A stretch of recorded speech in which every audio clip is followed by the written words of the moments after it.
Spartan-II. Yeah, I want to hit record. Go ahead.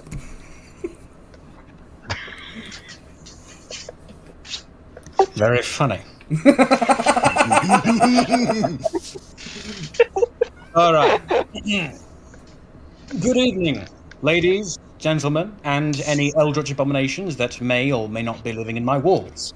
I am your storyteller, Arcadus Vaxel, but you may call me Arco. This is something about 4 months in the making. You can expect this to essentially be Dungeons and Dragons, but with fewer rules, primarily done through roleplay. And with us, we have I, of course. We have the old man, aka Boss, who will be our recording person here. We have Alf, not there. Thank you, Slacker, very professional. We have Ra, coming in third. Sergeant Tad. Call me Sergeant. Yep, Sergeant. Acknowledged. Slacker, who is presumably there. And Strider, last but not least. Iron within, iron without! Thank you very much. And now, without further ado, and if there's nothing more to be said... Okay, you didn't mention someone. You forgot Super, for sure. No, I mentioned him. Yeah, sure? what? I didn't. I did mention his name. Thank you. I heard it. Somewhere. I am deaf. Yes, evidently. Now, Alright, so basically what we're going to be doing here is we're all going to be having a good time. I'm going to be attempting to record this properly, and there's going to be some times there's background noise and things like that. I will do my best to keep that to a minimum, but I can't promise anything. All we ask is that you try. I shall make the attempt. He who desires but act not breeds pestilence. yes, thank you, Shakespeare. In any case... Blake, actually. Whatever. Okay. I shall begin with the preamble. Ooh. The portal at Voy is open. After the Battle of Delta Halo and the disastrous cataclysm wrought by the Great Schism, the UNSC has one final chance. Allying with the ex-Covenant Fleet of Retribution, the UNSC Victory Fleet prepares to enter the portal at Voy and make its way to the Ark in order to stop the Prophet of Truth and the Halo Array. This story shall focus on a select few, as they are soon to be chosen for a very strange and exceptional mission. We shall start our tale aboard the CAS-class assault carrier, Shadow of Intent, within one of its medical bays. And we shall start with Mike. Now, Boss, Mike, whatever. The last thing you remember, you were on the bridge of a CMA Heracles. You've been assigned to go to Harvest because the UNSC had lost contact with the world. And when you got there, something very terrible happened. An alien civilization, one of its ships was there, and you heard the Covenant's first and only message to humanity. Your destruction is the will of the gods, and we are their instrument. You saw the ship in the void of space as points on its prow began to glow a vilifying red, and the light filled the bridge of Heracles. It struck. You were sent flying, and everything went black. Is this accurate? That's about right, yeah. And now, you feel like you've been asleep for a very, very long time. But you awaken. And when you wake up, would you mind describing how your character looks to the audience? About mid-30s. kind of disheveled at this point, probably extremely surprised, because the last thing he saw was a very bright light, and then he didn't see anything anymore. So, being alive is one thing. Green eyes, about a medium build. He's not anything, he's average. Good. The first thing you register to your brain is a killer headache and cold against your back. You open your eyes and you sit up. And when you sit up, you see something that looks like this.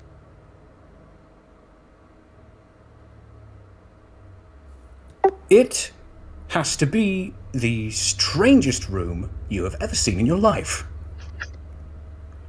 As you look around, you appear to be sitting on some sort of raised platform, a table, maybe? And there are other tables near you, and you have no idea what the fuck's going on or where the hell you are. This is what they were telling me about when they said the aliens were coming. Evidently. The headache in your forehead just gets so much worse. And as you make to stand up and turn, you look to one corner of the room, and you see this thing.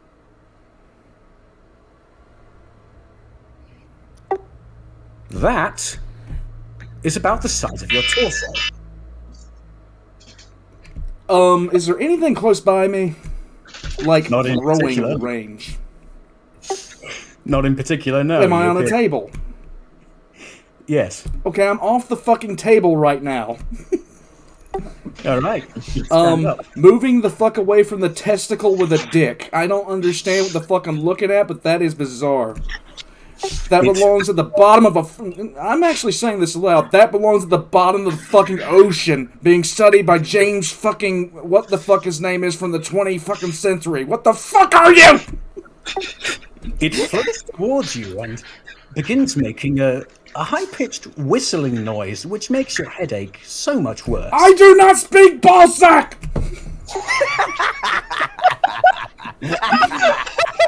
Is there anything I can pick up and, like, defend myself with? Because I'm being, like, this is legitimately, like,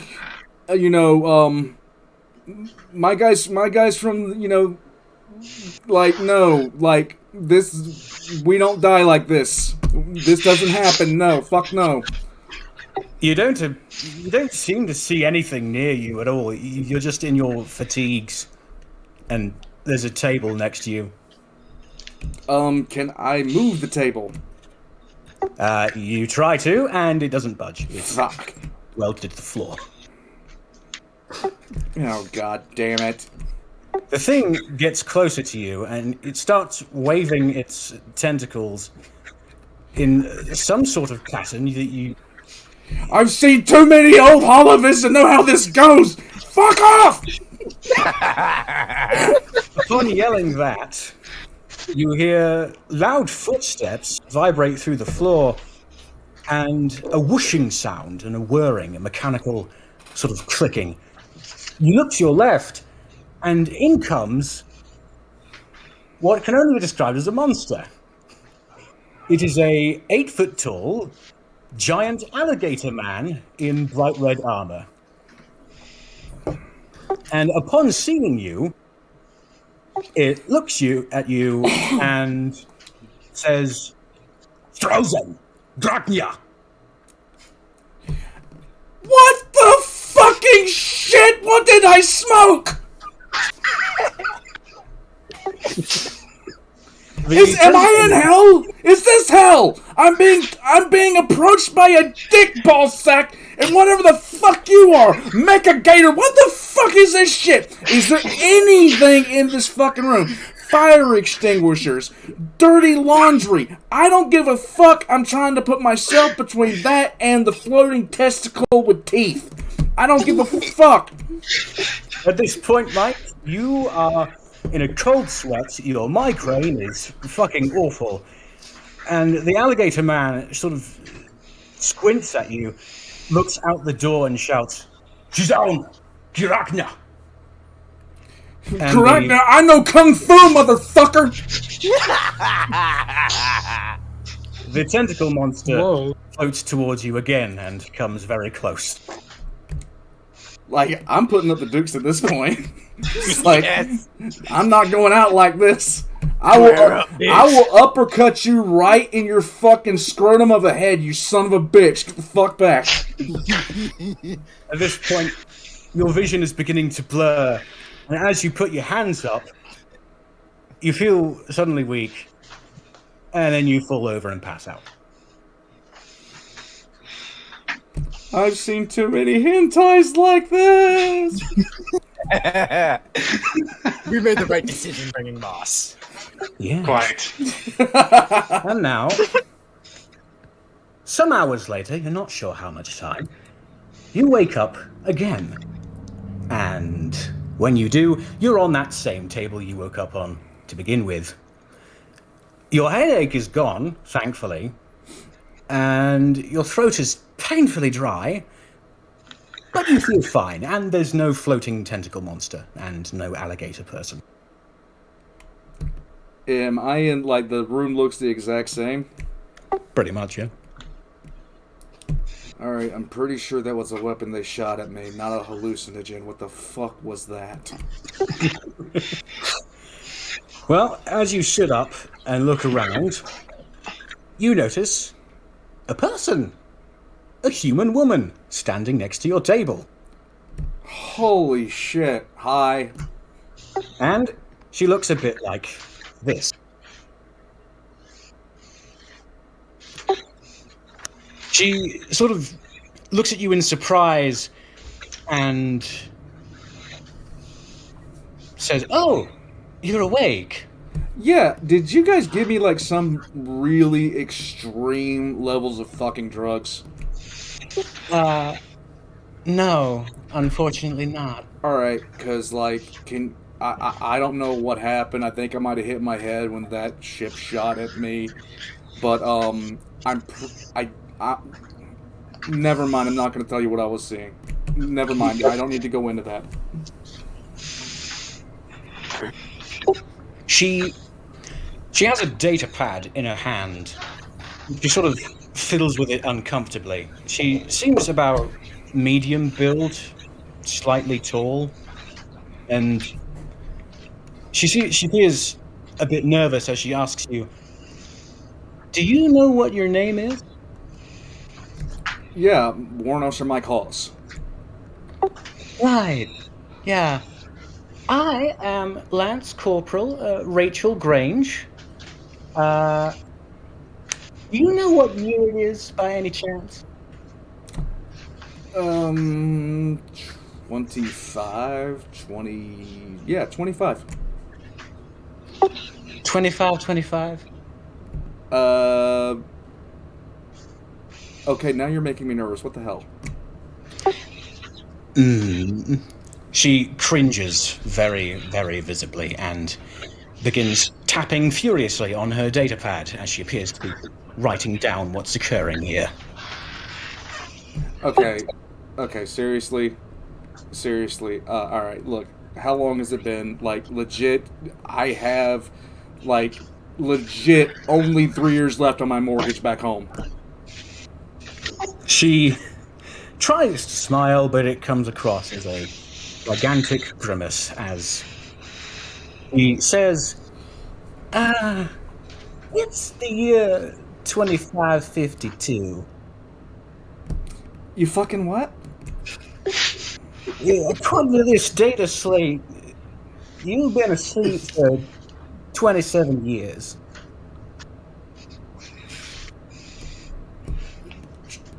27 fucking years? Yes. The thing about it was, you had a very bad spinal injury, and they didn't have the supplies to fix you, and you were in a coma, so they just put you in cryogenic stasis. And according to this data pad, You've been exchanged on like a dozen warships in the time since you went to sleep. We didn't even have a chain of custody for where you went. This is rather embarrassing. I'm sorry. I just want to see if I'm understanding what you're saying. And give me a second here because I'm trying to understand what you're saying. You're basically telling me that I've been asleep for 27 years, and the excuse for this, the actual excuse for this, is that I've been passed around the entire damn fleet? A few fleets, actually. Just about. She sort of fiddles with her hair in a nervous fit, and appears to be sweating as she tugs on her collar. Well, floating dicks and gators and now this bullshit. Yeah, I'm going back to sleep. I'm laying down back down on the table. She goes to you and tries to stop you. See, the thing about that is, we kind of need all hands on deck. Oh, are you shitting me? Okay, let's rationalize this. First off, you just woke me up after 27 fucking years, letting me know that I've been every fucking where, and everyone just said fuck it, and the first thing you want me to do is do some shit for you. I haven't taken a shit yet, woman! I haven't even eaten a fucking burger, and the last thing that I saw was a beam of fucking light. I thought I was on my way to heaven if it even exists. And the first thing you want me to do, as soon as I wake the fuck up, before I've even had a chance to piss, which I have to do mightily, and before I even have a chance to drink, you want me to do some shit for you. You weren't even alive when I got knocked the fuck out. She appears very, very flustered and sort of gets a bit angry and says, she mutters to herself, I'm 31 years old. Oh great, so you were being potty trained when I got knocked the fuck out. Big goddamn difference. What the fuck? Fuck it, whatever, let's go. Can I at least get a goddamn chicken nugget on the way there? At this point, she raises her voice and shouts at you. Look, Mr. Hawes. That's Warrant-Officer Hawes! Warrant-Officer Hawes. Look, we are in a really bad way. Really bad, alright? She has a wide look in her eye, and her hair just miraculously becomes extremely tousled and messy. And she looks you in the face and says, we need every hand on deck. Right now. If we don't do that, it's gonna be bad. I have direct orders from Lord Terrence Hood. Alright? Lord who? Every available personnel. Alright, let's just go. Let's just go. I'll hate everything on the way there. Let's just go. Let's just go. I'll hate everything on the way there. I'll formalize a list of things I'm pissed off about, and I'll canonize it, and I'll etch it into the side of the fucking ship's hull. What ship am I on, at least, before we go? Concern grows. At this point, she fixes her hair and adjusts her collar and says, that's what I need to tell you. It's complicated, alright? And so we shall skip forward for the sake of time. He explains to you that humanity was losing very, very badly for the past 27 years. And in fact, she mumbles a bit indirectly and almost as though she doesn't want to say it. She mumbles that there's barely few hundred million of us left. And That shocks you because last you heard, humanity had a population in the trillions.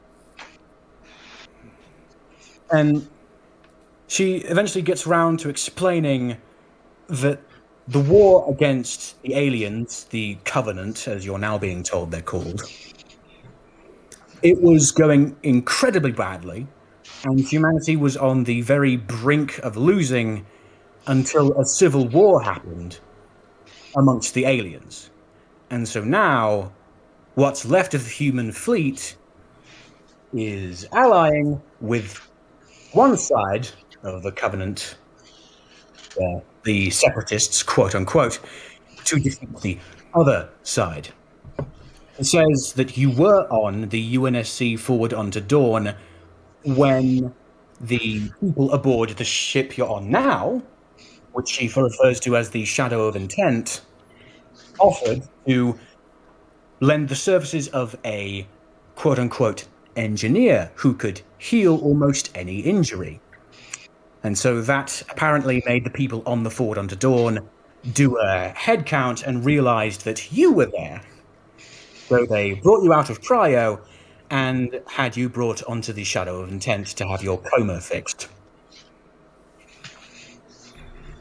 And it's about at that point in her explanation that that we come back into this. What do they look like? What does what look like? The engineer things. I believe you were acquainted with one. The one that healed you. Green, floating, bulbous. So basically the testicle and penis.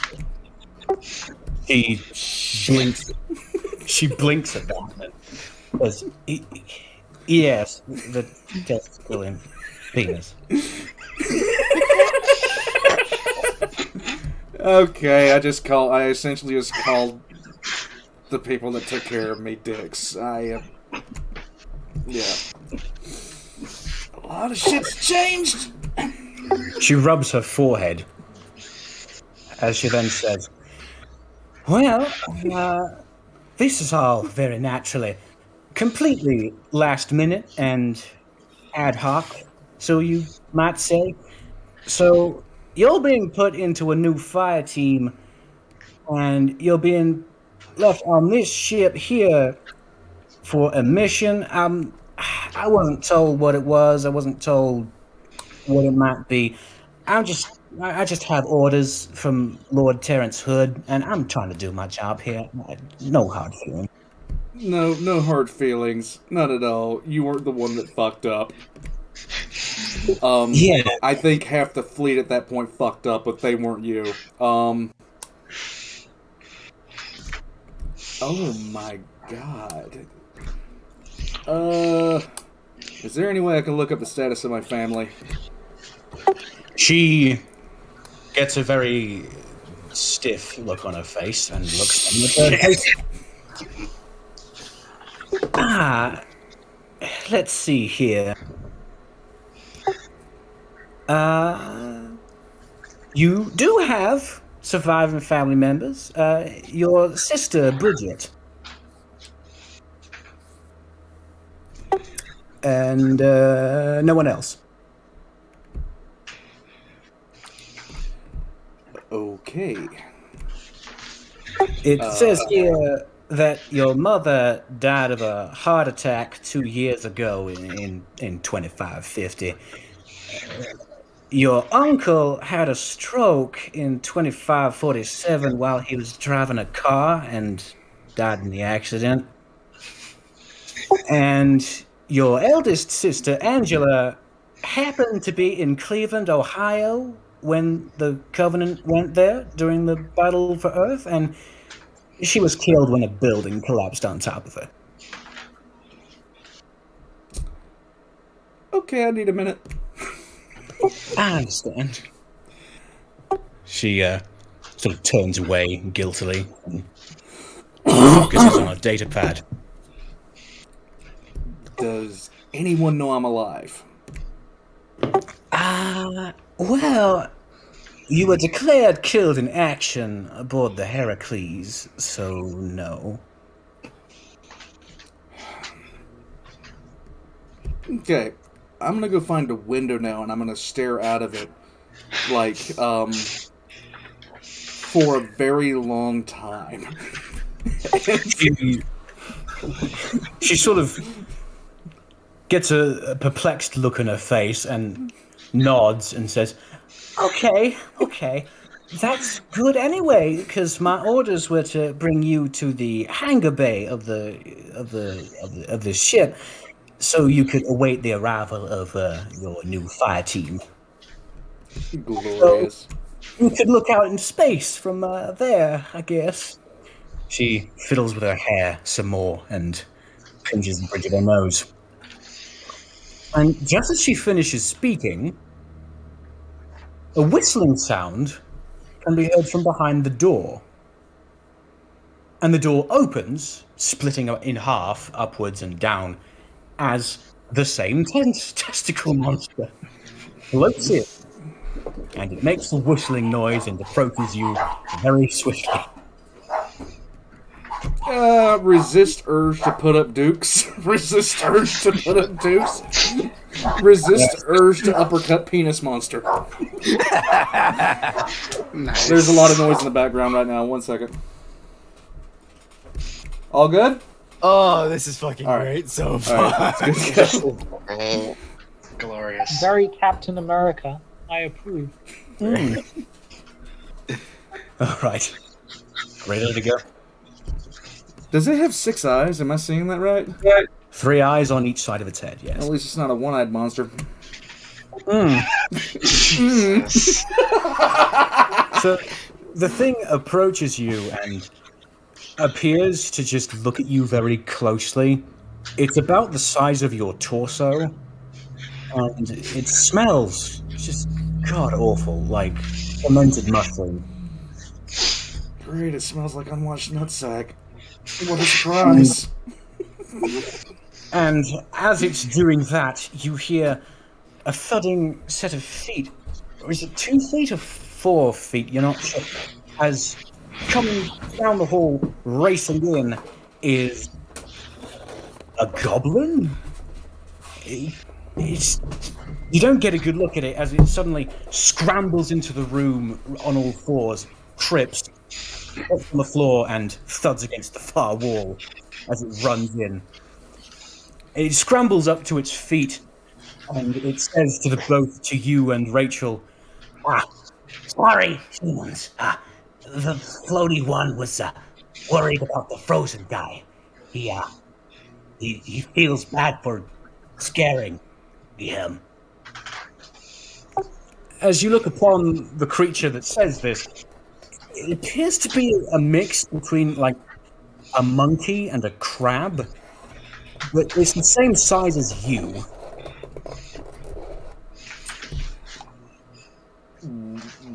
What? Okay. I'm just gonna sit there and just get this. I'm gonna get, like, at this moment, I had this placid look on my face, like, flat out, just like, whatever the fuck. I wake up to walking alligator men, penis monsters, and now whatever the fuck this is, I don't know. I'm just doing my best to have the most neutral expression imaginable on my face, even though I want to uppercut the penis monster and run the fuck away screaming from whatever this goddamn abomination is. Luckily, the floating tentacle hentai thing seems to be done scanning you and floats away, satisfied, as the goblin man trundles up to it and appears to use really fast sign language to communicate with it. You don't know what the fuck that is. And if you look at Rachel, you see that as she stares at the goblin man, she has a really hard look in her eye, and she appears to be... It's almost like she's not quite there anymore. But she eventually snaps out of it and hurriedly takes you by the arm and ushers you out of the medical bay. The next time before a deranged mule orangutan cross with a fucking, I don't know, whatever the hell else walks in, can you just give me, like, something that tells me what the hell I'm going to be looking at and what I should and shouldn't fucking hit right now? The last time I saw anything like that, it was getting shot in a horror movie. She puffs to herself as you both walk down the really weird purple hallways, and she appears to tap on her data pad a bunch and then slaps it to your chest and says, "Yeah, everything you need to know should be in there." Yeah. And from there, we shall now cut to Rako. Okay, real quick, I'm going to mute my mic, because I just got Long John Silver's. Yay. Nice.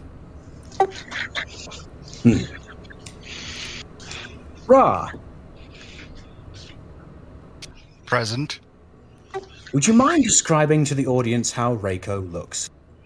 Rako is a very average Sangheili, though he does have a lighter kind of brownish tan scale color, and his eyes are a very human-looking blue color, although they are still somewhat semi-slitted like a cat's eye and very similar to the other eyes of his fellow Sangheili brothers. And he is wearing his major red armor and just doing some miscellaneous tasks as he prepares to record a message to send off towards his son as a last will and testament should he die on this mission. All right then. Rako, after you've finished with that task, you finally have some time to yourself, and in order to record your message, you needed to find a secluded area, so you figure, with some searching around the ship, you go to one of the nature preserves aboard the Shadow of Intent. With all the activity around the vessel, it's the only relatively quiet place you can think of. And in a corner of the nature preserve, you find a suitable spot. You're walking along a small wooden bridge onto a tiny island in the middle of an artificial river. On the island is a thornbark tree, likely grown on Sangheili itself. The very soil here is from your homeworld, and the deep blood-red grass reminds you of your days in War College. Many memories of the time that you'd been thrown onto grass just like this spring to mind. As you look around, all you see for many meters are rolling red hills, thornbark forests, and the river stretching to the horizon. Far in the distance, you see the walls of the nature preserve, largely hidden by holographic projections, but you can still see the deep purple alloy behind and above it. A single bright light source shines dimly from high above, at least 100 meters up, simulating late afternoon light.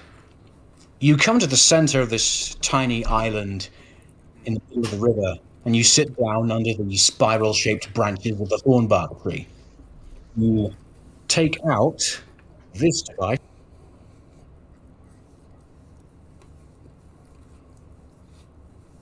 If you'll look in session material, a data disk that you procured from the weapons master. It should be clear and ready to record your message. What do you say? Recording start. To my son Boken, who is likely back home, safe and sound, at the location I have sent you to repay that favor to that family. I am recording this in case I do not return from whatever mission I will be sent on with whoever I am teamed up with.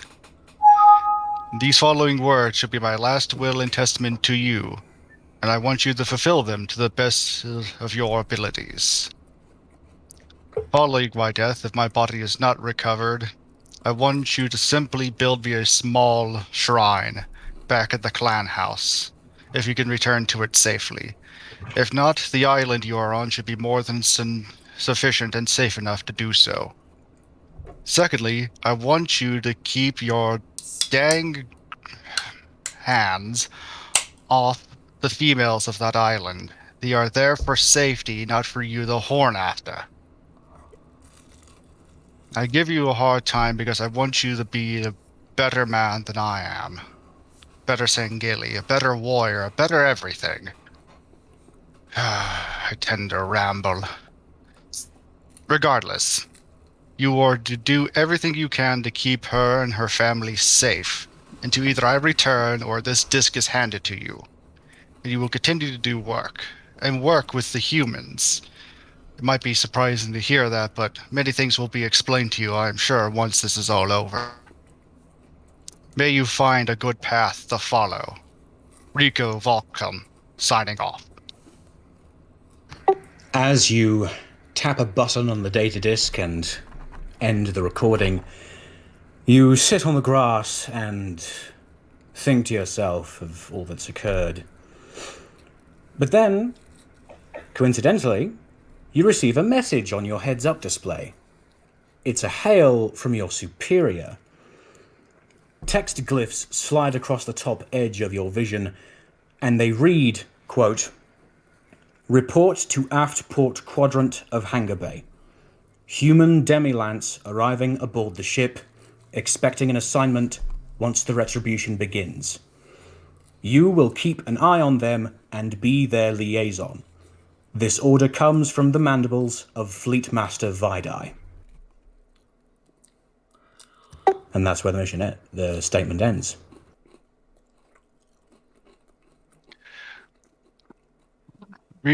Rako will find a safe place to store his recorded data disk, either in the nature preserve or on the ship, so it can be sent to his son safely. Then we'll head towards the hangar bay once he is properly armored and armored up, remembering to grab his commanding officer's sword and put it on his left leg, and then heading towards the hangar. All right. And now we come to Hunter. Hunter is a Spartan-III, former Gamma company, wearing spy armor painted green. His helmet looks less like the traditional Spartan helmet, more of, as Spider-Man would put it, fishbowl. Currently running maintenance of his weapons, his assault rifle, magnum pistol. Once those are said and done, he'll start cleaning his combat knife, and is genuinely, and while doing that, keeping an eye on any Covenant personnel in the room, as he's still not completely trusting them yet. Is waiting for an opportunity to start gunning them down. Luckily, you are still aboard the UNSC Forward Unto Dawn, so not many of those, but nevertheless. As you finish your maintenance checks, you make your way to the hangar bay of the Forward Unto Dawn, as you've been ordered, and toward a Pelican. And as you step up into the Pelican's hangar, or passenger bay, I should say, you see two men. The first is an ODST. Kevin Mitchells. You know his name because you've already seen a roster of your new team. He is a medic and an exceptional soldier, you assume.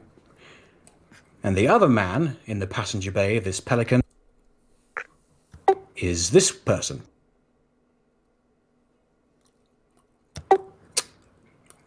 You assume he's a Spartan.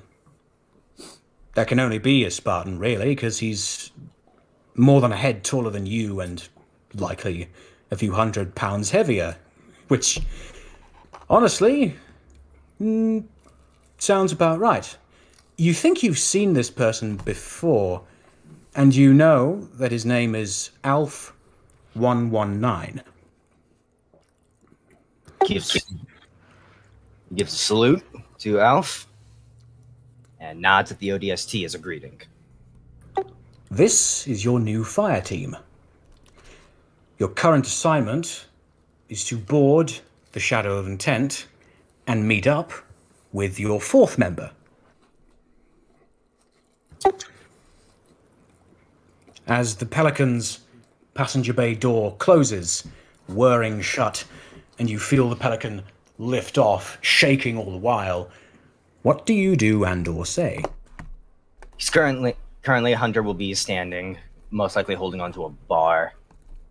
He will turn to the other Spartan and say to him, "Were we given any information on our 4th Fireteam member?" Not that I am aware of. As the larger Spartan's voice comes out of his helmet, you notice, Hunter, that it sounds rather tinny, and it's not quite what you expected it to, but there's a calm to it that you think is fitting, and you're satisfied with that. He turns to the ODST and says to him, "Tell me, what do you have in terms of combat experience? I'd like to know ahead of time for this mission." I was at Harvest. I was at Reach. Don't fucking tell me. Understood. All right, then. Very cordial. He's not going to pick a fight with a human. Mm-hmm. The Pelican shakes and shudders a bit as it's flying around. And as it is arriving in the hangar of the Shadow of Intent, we move on to Xapota.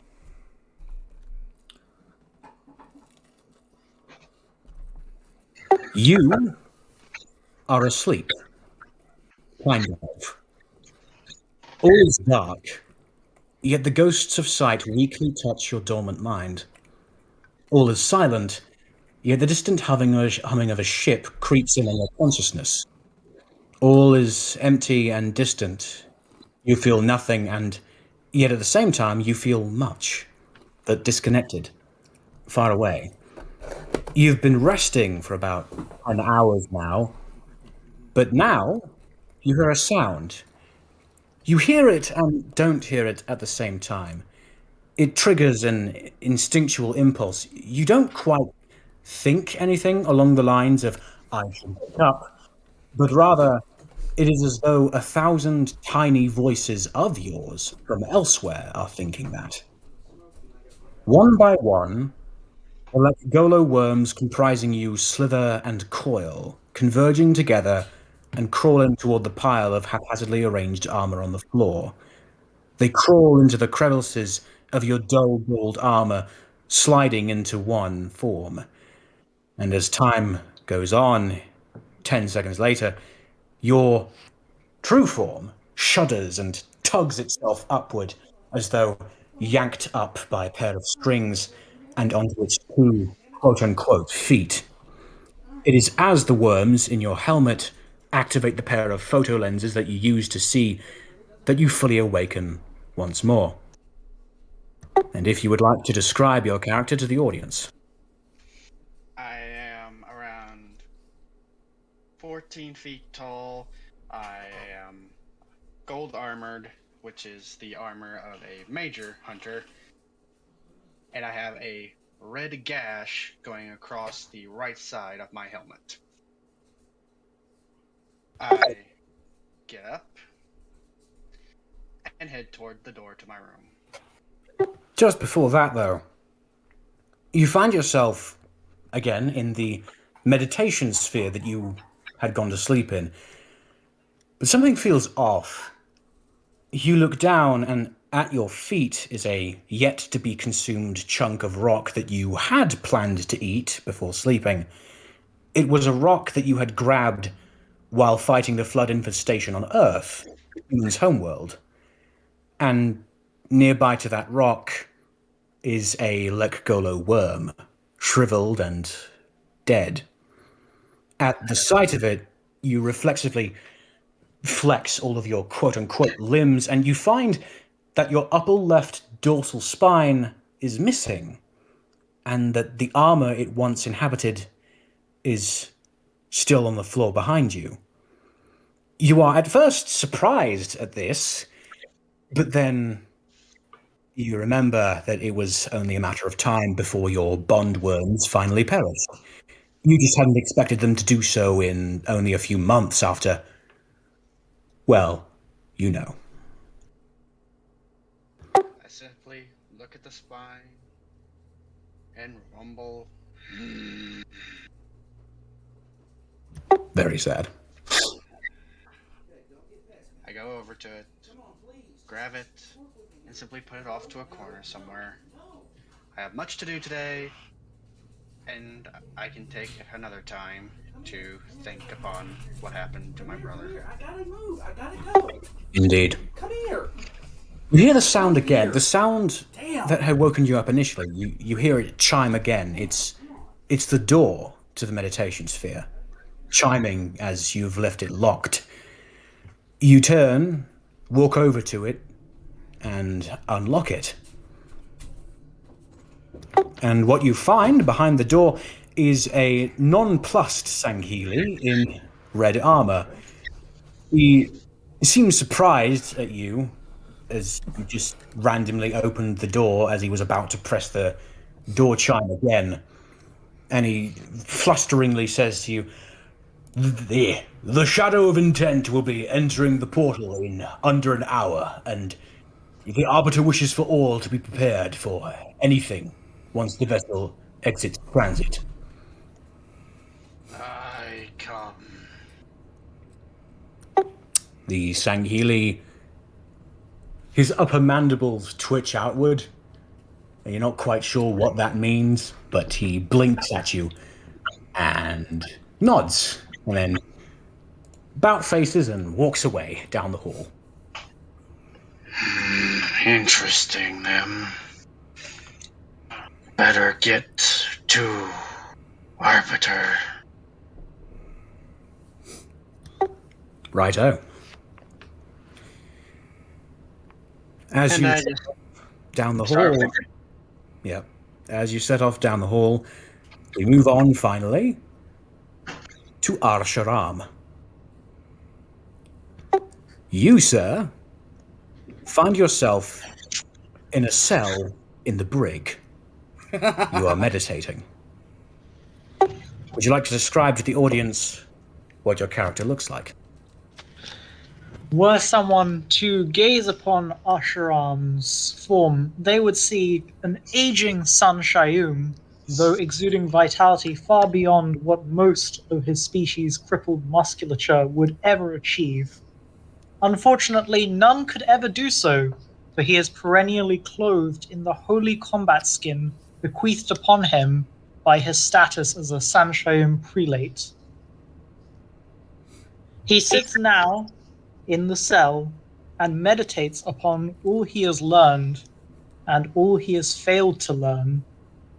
He recites the oaths he made to himself over and over in his mind. Life before death, strength before weakness, the journey before the destination. As you're sitting there on the floor of your cell, you abruptly hear footsteps.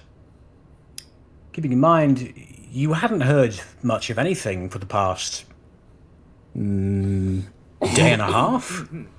One Sangheili came in and essentially shoved some food, some rations, through the energy wall of your cell, but that's about it.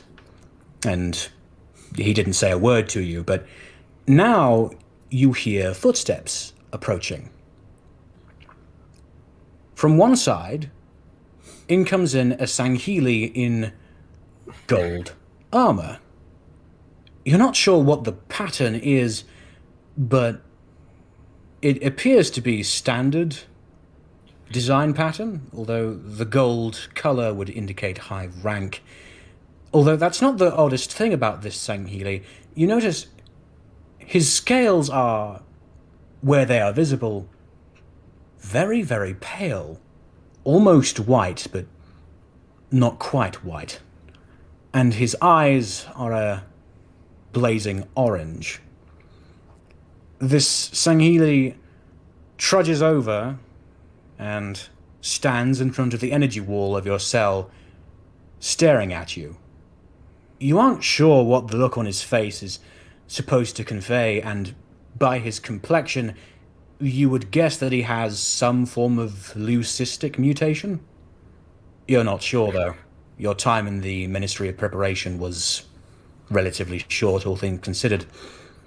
This Sangheili spends a few minutes just looking at you and says nothing.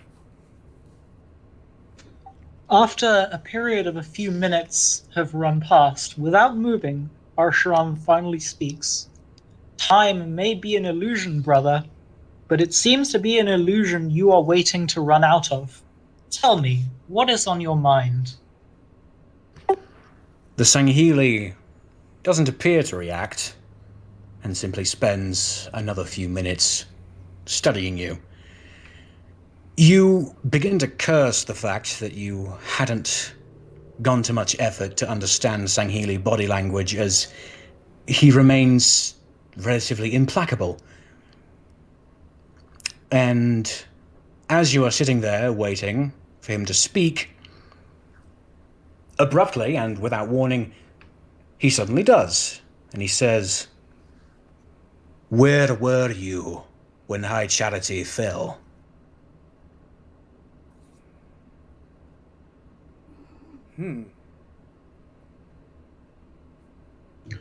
Where was I, you ask? I was upon the holy station itself, when we were all betrayed. Or perhaps I was the one who did the betraying. The truth is like a fish. It twists and eludes my grasp.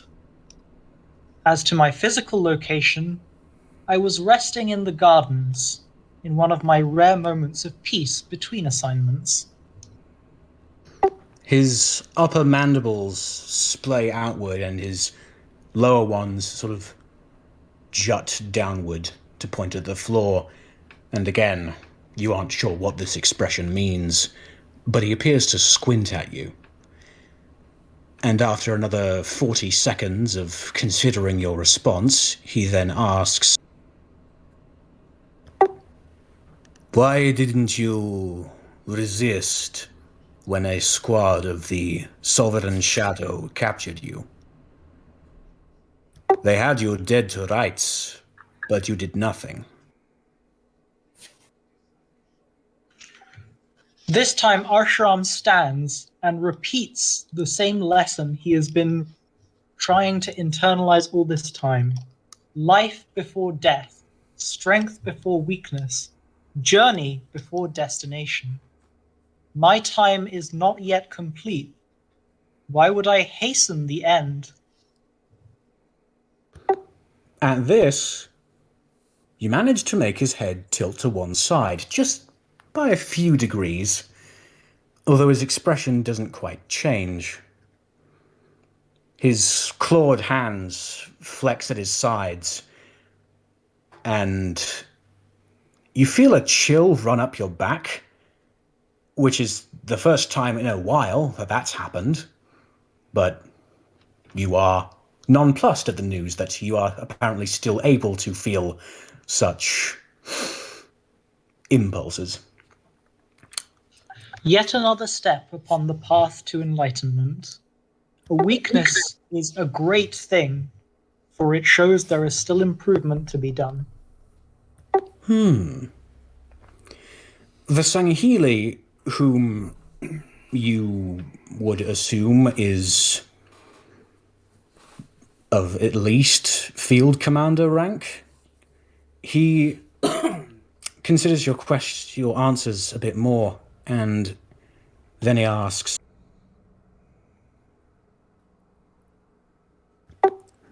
"What?" He asks you, "What do you want, precisely?" Answer simply. The truth.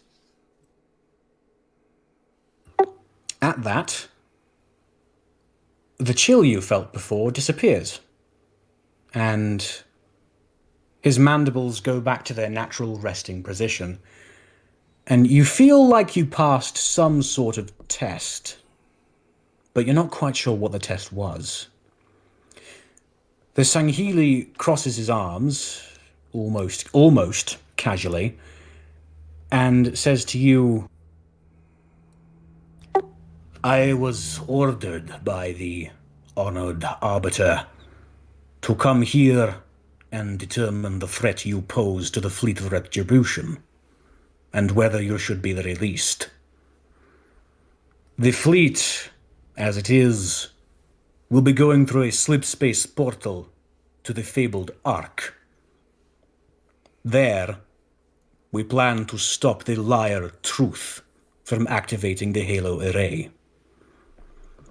And as he finishes speaking, he seems to stare at you very intently. You assume to see how you react.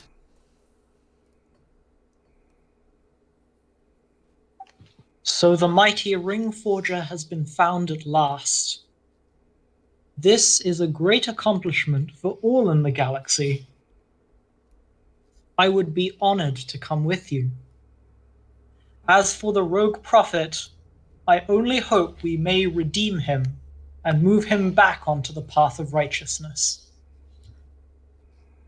What he doesn't say to the Sangheili is that at the back of his mind there are yet doubts, years of unquestioning obedience to the prophets that he cannot fully get rid of insist to him that there is something that they know that he doesn't, but he squashes it with the ease of long periods of meditation. Whatever the case, he will be getting the answers soon. The Sangheili, one of his eyes squints, and the lip covering his front row of teeth sort of quivers a little bit, showing his fangs slightly. You assume this means he is perhaps off-put, unimpressed. You're not quite certain. Although after a few more seconds of looking at you and measuring your response, he eventually steps to one side, out of your sight, and you will hear a tapping, a beeping, and then the energy wall of your cell disappears. What do? Rather than immediately walk out, Ashram simply kneels back into his meditative position and waits for someone to come for him. No good will come from simply wandering about a ship where he is not trusted or liked.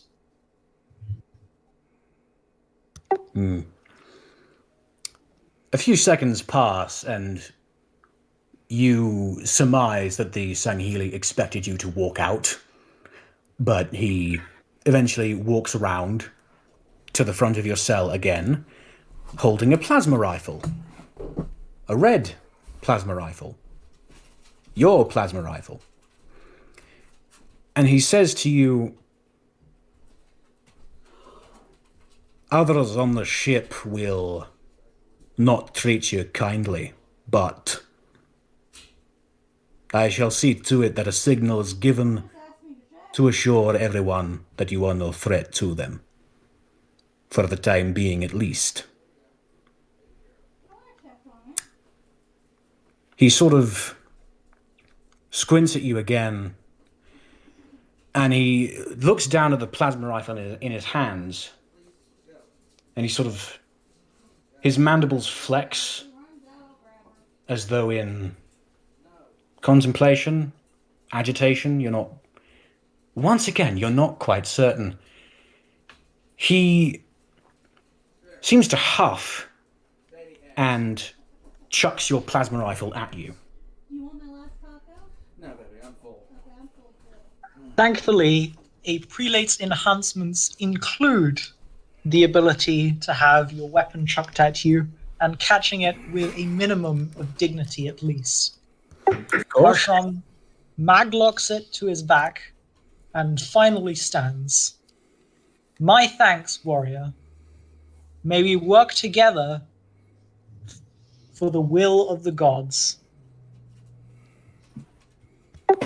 At that, the Sangheili sort of gives you a side-on look and almost rolls his eyes, sort of cants his head side to side a bit, and you think he mumbles to himself, but he just sort of shrugs. And as he's walking away to the door of the brig, he calls out behind him, "When we go through the portal, you'll need to make yourself useful. In some way, at least." And that's the last you hear of him. His footsteps echo from down the hall, and you are left alone. You don't know how quickly a message can be sent throughout the ship, although you assume it might be a priority message over the ship comm. Either way, you've been told that you won't be accosted, at least not very much, by the ship's crew. Under those conditions, then, it is time to leave. For the gods frown upon those who do not try to get to know each other, worshippers or not. Very nice. The covenant was built upon brotherhood, and through brotherhood, it will endure, even if it has to change with the times. And with that, we come back to Michael Hawes. Boss? Yeah, I'm just standing here looking out into space, trying to figure out, exactly how to process that my species has less than 8% of what it used to. By the way, did they take my fucking Swiss Army knife? Or has that somehow remained on me for 27 years? You have no idea. What you do know is that it took 15 minutes for you to be led to the hangar bay. And this seems rather odd. You've never heard of it taking 15 minutes to get anywhere aboard a ship. Although, when you first entered the hangar bay, the reason why struck you very handily. As you entered the hangar bay with Rachel Grange leading you on, you see something like this.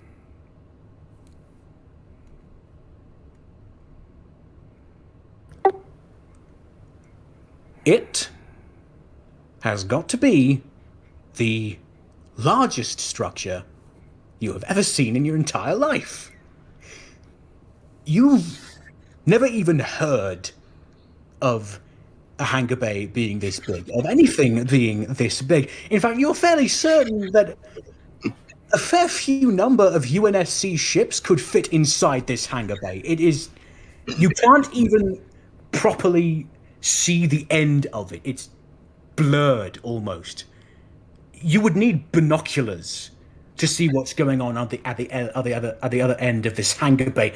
It is fucking gigantic, and it is then you realize, oh shit, this spaceship is absolutely ginormous. At this point, I've kind of calmed down a little bit. I'm not exactly freaking out over every little thing, and I'm beginning to process shit. At this revelation, raised right eyebrow, and that's about it. Yeah, this is like the least shocking thing that I've seen all damn day. Yeah, it's not the only thing, though. All around you and all throughout this hangar bay, there are ships everywhere. Not just ships, there are tanks, you think? Giant buildings? At this point, you don't even take the time to register all of it. You just go through the motions as Rachel Grange just wordlessly brings you along, and it takes a solid It takes a solid 15 minutes more to walk to the other end of this hangar bay. It is ridiculous. And she brings you to a relatively secluded corner of it. And just as you arrive there, Hunter, your pelican, stops. And the passenger bay doors thunk open. Something I forgot to mention about Hunter, little minute detail, I know, but regardless, he's about 6'9" in terms of height. Very good. Very good. So while the pelican is landing, I'm going to turn to the Lance Corporal. Did you guys happen to find a multi-tool in the pod I was in, or nothing? Rachel Grange sort of blinks at you and shakes her head. Nah, I don't think so. I mean, well, hang on. Let me. I'll see if I can find something in the cryopod you were in. In any case, she pauses as the passenger bay of the Pelican folds outward into a ramp. And out of the Pelican, Mike, you see 3 figures. One you recognize as an ODST, Orbital Drop Shock Trooper, and immediately you feel the hairs on the back of your neck sort of spring up, because, oh shit, it's a soldier, one of the best soldiers. The elite. Yes, very elite. Navy SEALs, essentially. And as this ODST tromps down the ramp to the hangar bay and is looking around the hangar, or is he, Slacker? What is he doing? He glances around, but ultimately looks forward. And as the ODST walks down the ramp, boss, you see 2 more figures who are significantly larger. One of them is a head taller than you and is decked out in this... You don't quite recognize it at first, but then you realize, oh, spy armor, semi-powered infiltration armor. You think you've seen some schematics for a prototype of that at some point, and you assume that this is a soldier as well. Although all thoughts of that kind are soundly removed from your head as the 3rd figure comes down off the ramp, and it is larger than the 2nd one. Easily 8'5", decked out in armor that you have to assume is at least 6 inches thick. You feel its footsteps thud and practically shake the Pelican as this gigantic figure walks down the ramp and onto the hangar bay floor. All 3 of these figures stop about 5 meters from you. And Rachel Grange, who isn't surprised at any of this, sort of begins walking toward the Pelican and says to the 3 people that just walked off of it, Fireteam Dervish, this is your 4th member. Warrant-Officer Michael Hayes. He's in your care now. Goodbye. And she just walks up into the Pelican. Hunter will approach Mike, look him in the eyes, and say, "What combat experience do you have?" None. They give us an Iceman and he's inexperienced. Fuck. Okay. Hearing this, Hunter takes his pistol off. Matthew, shut the fuck up. I'm doing something. Hunter will take his pistol off his thigh, cock it, and say to him, "If you're going to be with us, you're going to need one of these," and hands him his magnum. Prefer a rifle, actually. I said I didn't have any combat experience. I didn't say I never used a gun. Correction. I have about 2.5 seconds of combat experience when I got the bridge of my ship blown to hell. What ship? The Heracles. At the mention of that name, Hunter, you feel your brow furrow just the slightest bit. The Heracles was the first human vessel, practically the first human vessel, to be destroyed in the Human Covenant War. It was there at ground zero, practically, and you're initially... You feel a small spike of confusion, as that was 27 years ago, and the guy in front of you can't be older than 25. But then you remember in the report that you read, like 10 hours ago, oh wait, this guy was in cryo all that time. Oh, okay, that makes sense. And real quick, he has gotten over the shock of what's basically the most Titanic culture shock period, from going from getting blown up to pretty much everything, and he has an extremely dour expression right now. He looks perpetually annoyed. He'll put his pistol back on his thigh and say, once we get to Planetfall, I'll get you to a proper weapon. Know that this battle is the last chance humanity has. I'm expecting you to give everything you've got and more. Am I understood? Yeah, about that. We'll find out how much I got, but I'm really not sure at this point. All of this is kind of new to me, so don't be surprised if I'm asking what exactly in the blue fuck I'm looking at. Just as you finish saying that, the Pelican's VTOL thrusters spin up, and as the passenger bay doors are closing, Rachel Grange calls out from the passenger bay, "Goodbye! Try not to die now! Please," as she then is flown away, and you never see her again. They wake me up for the first time in fucking years, and I don't even get the goddamn common courtesy of a bacon cheeseburger before I'm standing here in front of you now. If we don't win this fight, all of humanity will die. You need to focus on the here and now, soldier, not what we want. What we want is behind us. Hey, chill out. The here and now for me was a long fucking time ago. So let's just get through this, and then I'm having a fucking bacon cheeseburger. Out of whatever the fuck it gets made out of, I don't give a shit. I'm having a bacon fucking cheeseburger. Now, where is a goddamn maintenance bay so I can find a multi-tool before I lose my fucking shit here? The only multi-tools we need are weapons. Congratulations. You're a soldier, I'm an engineer. I turn to Alf and I say to him out loud, "This is the fourth member of our fire team." You're goddamn right I'm the fourth member of your fire team. And I would have accepted a coving. And frankly, I could give half of a blue shit what you fucking think. I need to find a multi-tool. Because if I'm coming on this mission, apparently your rockhead ass doesn't understand something that I do. And until I figure out what the fuck that is, multi-tool. Let's go. Just as you finish saying that, and just as Hunter is about to say something in retort, all of you hear footsteps approaching.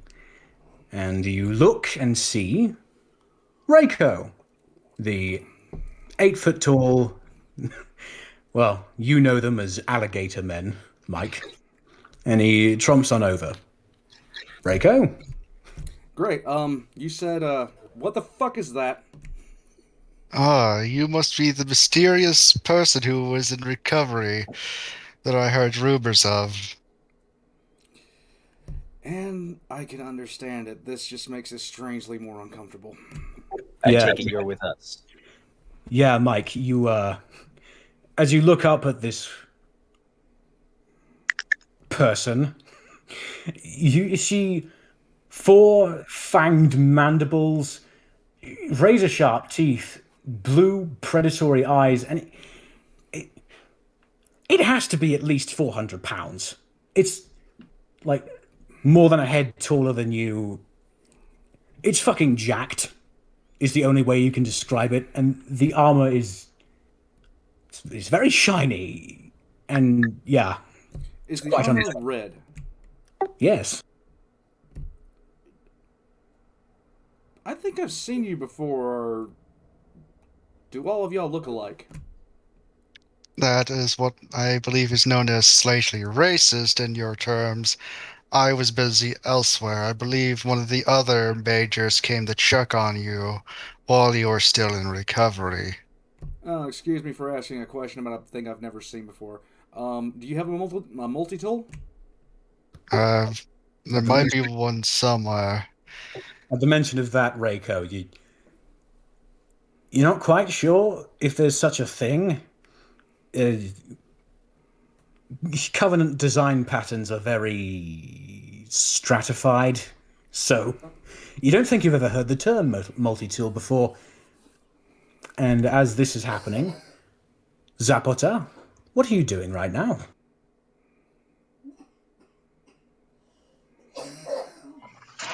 I am mainly just walking through the hangar bay trying to find wherever in the world I'm supposed to be. I was just told the Arbiter was supposed to be giving a speech, and I have no idea what I'm supposed to be doing. I do catch sight of the Pelican, though. You don't Leaving, actually, you don't actually know where you're supposed to be, and you weren't told that the Arbiter was giving a speech. You were just told that the Arbiter expects everyone to be prepared for when the vessel exits transit. Yes, well, I just woke up. I was very confused. Indeed, it's understandable because you've heard the Arbiter and the Shipmaster give a lot of speeches in the past month, so it's kind of all blending together. Quite badly.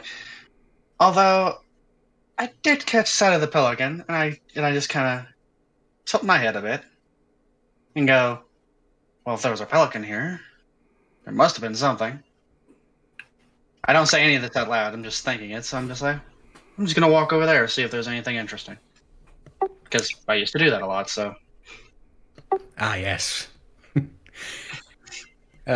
Michael, Hunter, Kevin, and Alf, and Rako, you are conversing with each other as you had been, and then you hear thud, thud, thud. These Instincts kick in. Hunter immediately puts up his assault rifle in a blink at wherever the thudding's coming from. Oh, joy, what now? He's not going to pull the trigger, but he's ready for a fight. As you all turn and look, you see Xapota, a hunter, a gold hunter, 14 feet tall and incredibly heavy, and it's stomping towards you. Very slowly. Ah, greetings, golden old one. It is good to see you are awakened from your slumber.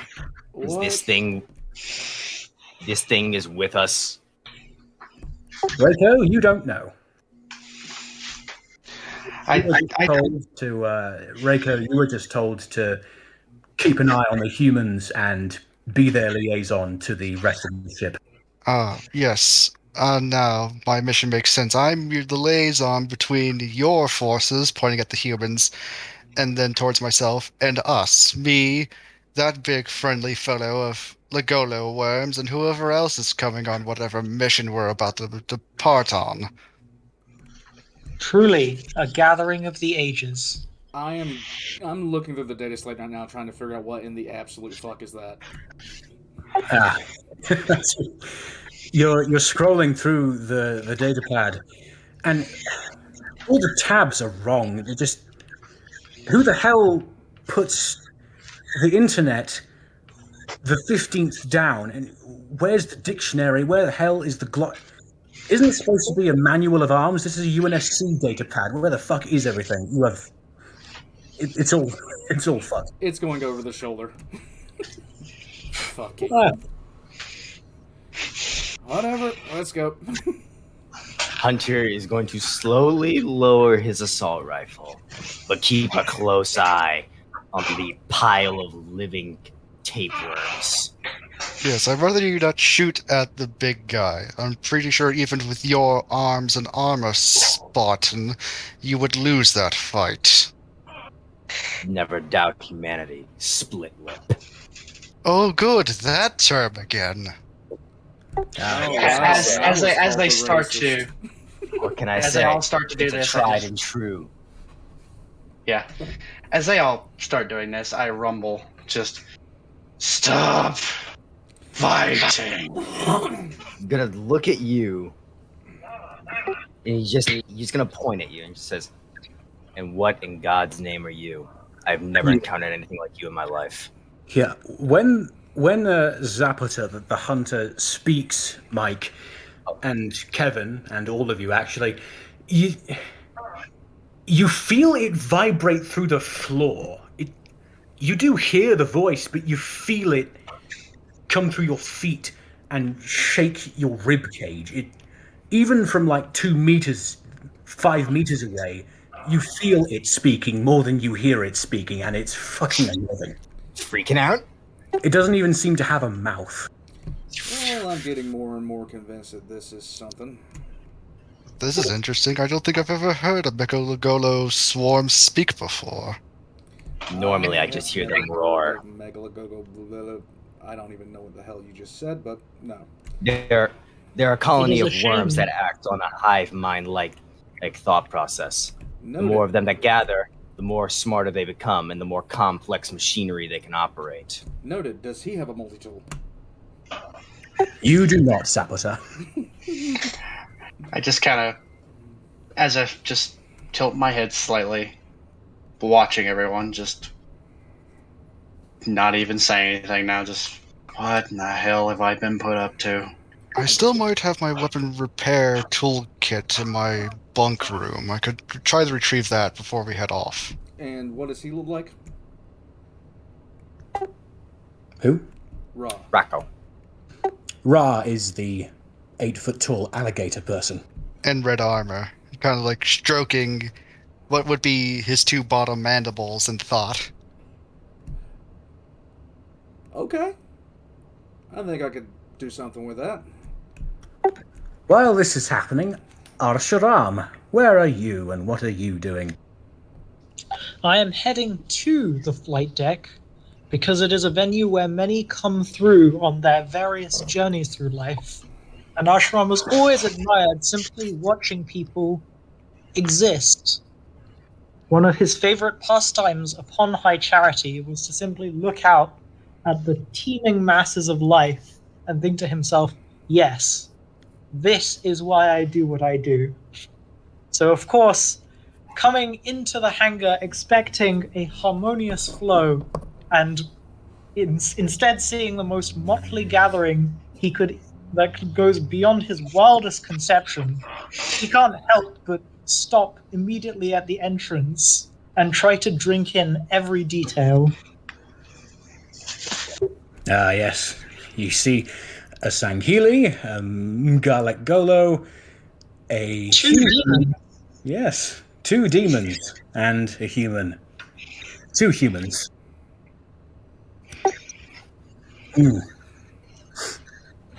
Marvelous. Well, at this point, I'm officially not asking questions anymore. That would be for the best, I feel. And Rico kind of looks at the new figure who entered the hall. I don't think he's ever seen a prelate before, so he has no idea what in the hells he is looking at. Oh, wow. Join the club. Hunter's keeping an eye on it. He's never seen that before, and he's judging. He's just not sure. He's keeping a close eye on it. Having noticed the attention shift to him, Arshram takes the path of least resistance and walks forward. I'm going to look through Since the he is- ODST. Since he is best acquainted with the Sangheili, it is he who you address first. Greetings, warrior. May I inquire as to the purpose of this gathering? It is Yes. one that I could never have dreamed of occurring without the gods' intervention. Reiko, you have absolutely no idea. You were just told to keep an eye on everyone, and the ship hasn't even gone through the portal yet, and you're fairly certain you don't even know what mission you're on yet. So Yeah.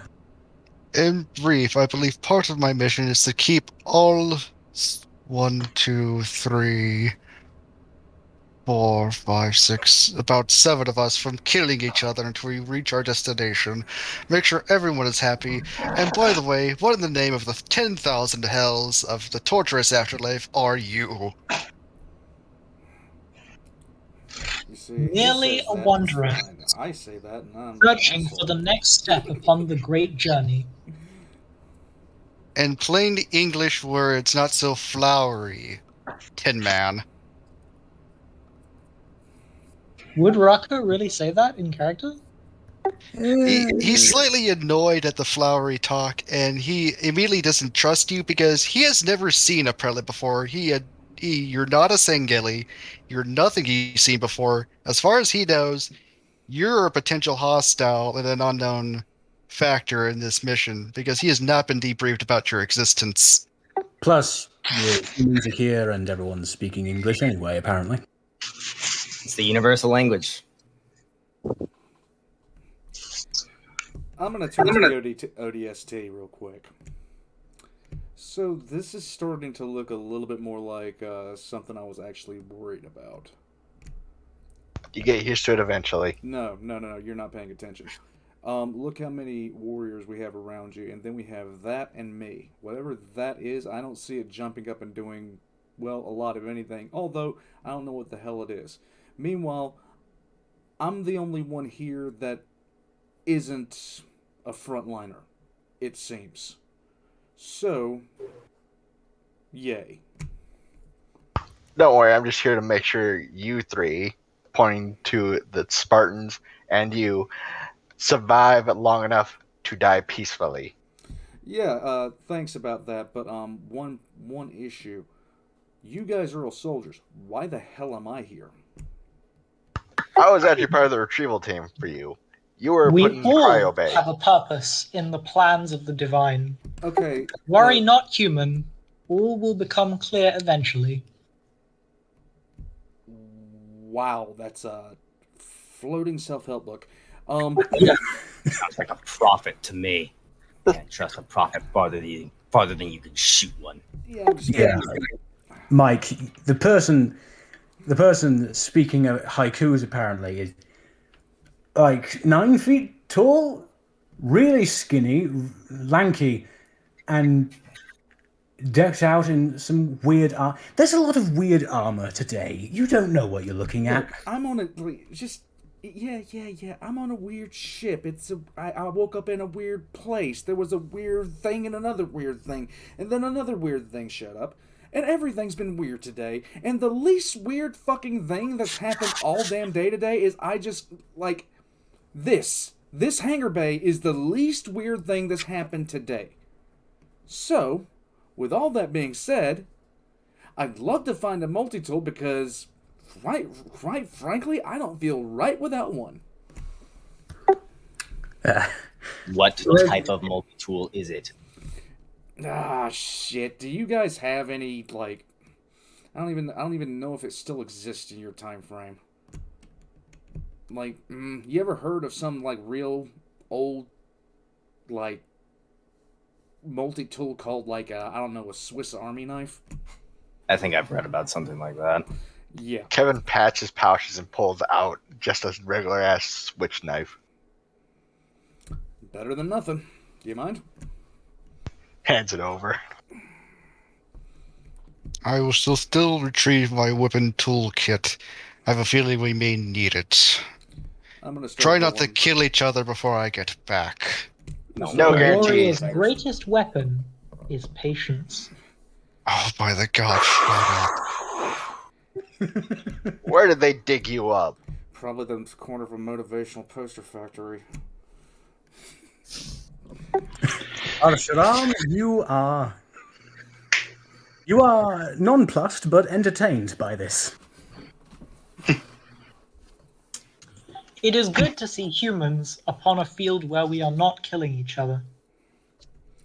Give it 3 hours. Yeah. Rico will just head to his room as quickly as possible to get that toolbox and head back towards the hangar.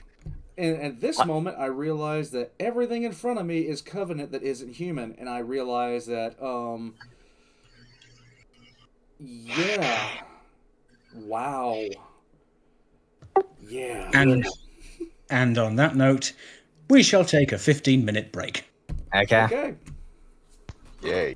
Affirmative. I hope the audience is appreciating the racism from Hunter. just like it was like I'm just sitting here laughing my ass off. No question about it. He's been. They've killed his company. Real quick, they killed his friends. It's gonna be racist to them. Real quick. Yeah. So guys, what I'm gonna do is I'm gonna upload this in multiple stages, because if I try to render this, it's gonna be a beast. So what I'm gonna do is I'm gonna hit stop record right now, and when we get ready to start up again, I will get all that as prepared. Arco, I don't know if you want to introduce a second part in any kind of way, shape, or form, but I'm gonna go ahead and hit stop on this right now. I'm gonna take a piss. I'm gonna do a short outro before I do. So yeah, I hope you guys have been enjoying this. I don't know how often we're gonna play. We're gonna be doing as much as we can, but I'm gonna go ahead and hit stop. I'm gonna go grab a snack. Snacks are good. Very. Oh, See you guys I soon. will not a also go grab some